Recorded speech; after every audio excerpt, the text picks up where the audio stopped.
You want to plant a garden, but you don't know if you have the soil to do it? Stick around.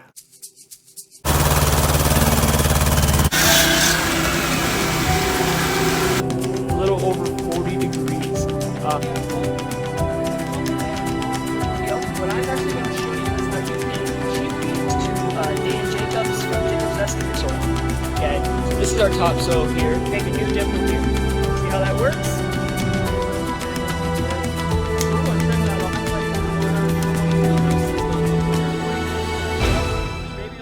Season, which maybe.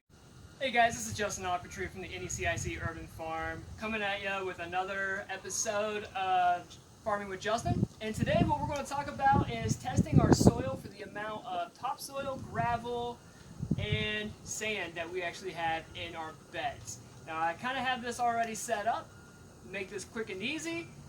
Things you're going to need at home: a little piece of PVC pipe, 1 gallon jug with the top cut off, a clear jar, a little bit of Dawn dish soap, and you probably want about 2 bottles of distilled water. That way there's no contaminants within the water.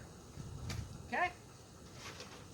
Now what I'm going to do is I'm actually going to extract soil from the bed because I want to get a reading on how much topsoil there is, or how much silt, how much gravel there is, and how much sand there is. Because I definitely want to have a certain blend, a certain mix within the soil itself, and I want to make sure that I'm keeping it pretty consistent throughout the entire bed. Now, with our beds here, these are pretty long. What I do is I actually mark off a 4-foot section, and what I'm going to do is I'm going to take 5 samples from this section, and I'm going to blend these samples together to get my final reading, okay? So what we're going to do is I just have a 2-inch PVC pipe. I want to just start putting my hand down over the top of the PVC pipe, and I'm just going to work it right down the soil, all the way down as far as I can go until I reach the bottom. Pick it up out, put it over the 1 gallon jug, take my hand away, knock that soil right down in there. Okay? Now what I'm doing is I'm making sure that I'm getting all the layers of the soil pulled out of here, and I'm going to mix those layers together to make sure I get that good reading. Because if you guys have seen my past videos before of how we do the soil within our beds, we do that kind of lasagna style where there should be several different layers of soil within your bed. So I'm extracting out of all those, okay? And then by just doing a little domino effect here, this actually allows me to get a good sample throughout the entire section. Okay, over here, same thing.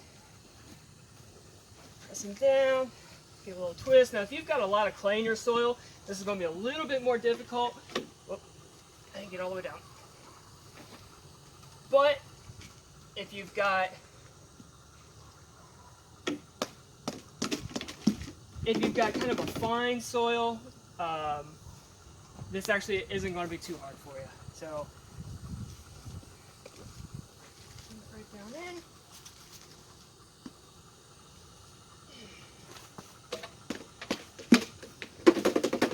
All right, so there is our 5 samples of our soil.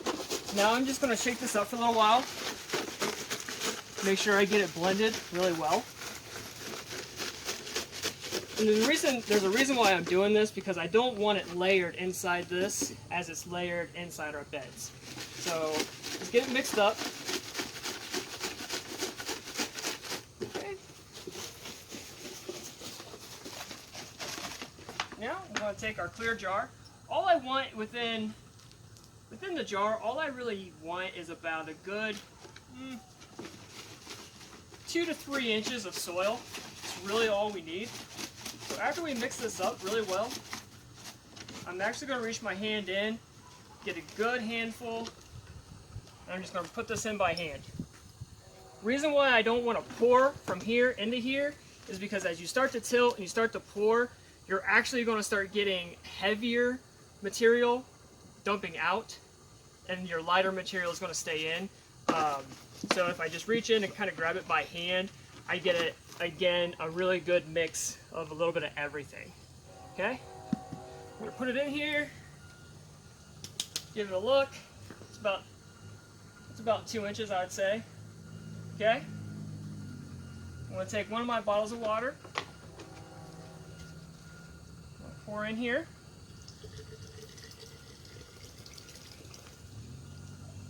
Okay. I'm going to take my dish soap. Now you can really use any type of dish soap. We always use Dawn in anything that we're doing around here, simply because it is animal friendly, and obviously anytime that you can use something on animals in an oil spill, we feel comfortable using it around our plants. So I'm going to only add about 2 teaspoons of dish soap. Now, obviously, I'm just kind of guessing, but I'm just going to add about 2 teaspoons of dish soap. Now, what this does is, this actually assists in the breaking down of the different soils and helping everything separate. Then I'm just going to top it off with my other bottle of water here. Okay? Now, unfortunately, I did forget my lid, so I'm just going to have to use my hand here, but now I'm literally just going to give it a good shake, and we're going to want to sit here for a good 5 minutes and shake it. I'm not going to make you guys sit through that. So I'm going to sit here and I'm going to shake it up for about between 5 to 10 minutes. In all reality, try to get everything broke up the best that I can. And then I'm going to set this down on a solid surface so it doesn't get disturbed. I'm going to let it sit overnight. And by tomorrow, we should have a really good look of the different layers, from silt to gravel to sand. And we're going to make sure that the percentages we want are the percentages we have. Hey, what's up, guys? This is Justin from the NECIC Urban Farm with the results with our soil test that we did.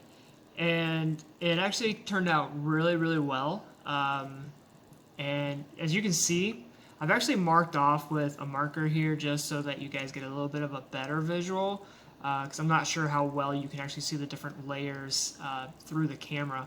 But you actually see on the bottom, this is our sand particles. Sand particles actually tend to be, or I shouldn't say tend, sand particles are your heavier particles within your soil system, minus gravel, large pieces of rock, things like that.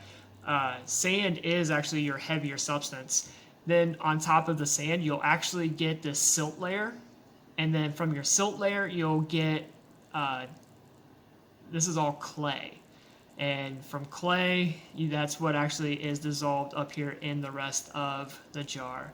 So from the looks of it, you can actually see that a little less than 50% of our soil is sand, and then the remaining is that silt and that clay. That's actually really good. That's exactly where I would expect it to be, where I would want it to be. We don't want to have more sand than we do silt or clay. Then you're not retaining water nearly as much. You're going to find that you're going to be watering a lot more. But we also don't want to have more clay than we have anything else. You want a good silt layer with the clay layer. The silt and the clay needs to be right around 25%, and then your sand less than 50%. Anywhere around those ranges is really what you're looking for. Too much clay, your soil is going to be really dense. Dense soil can be really hard to grow in, unless you're doing like a root crop, beets, carrots. Beets and carrots actually, or your root crops actually like clay, but you don't want to try to do like your leafy greens and things of that sort in clay, because you're going to get kind of a shallow root, get really easy burnout if it gets really hot. So you want to have that more airy soil. So you need to have that good mixture between clay, silt, and your sand. Guys, really appreciate everybody. Hit that like, share button. Check us out on Facebook. Check out our website. Check us out on Instagram. And now, check us out on YouTube. Love you guys.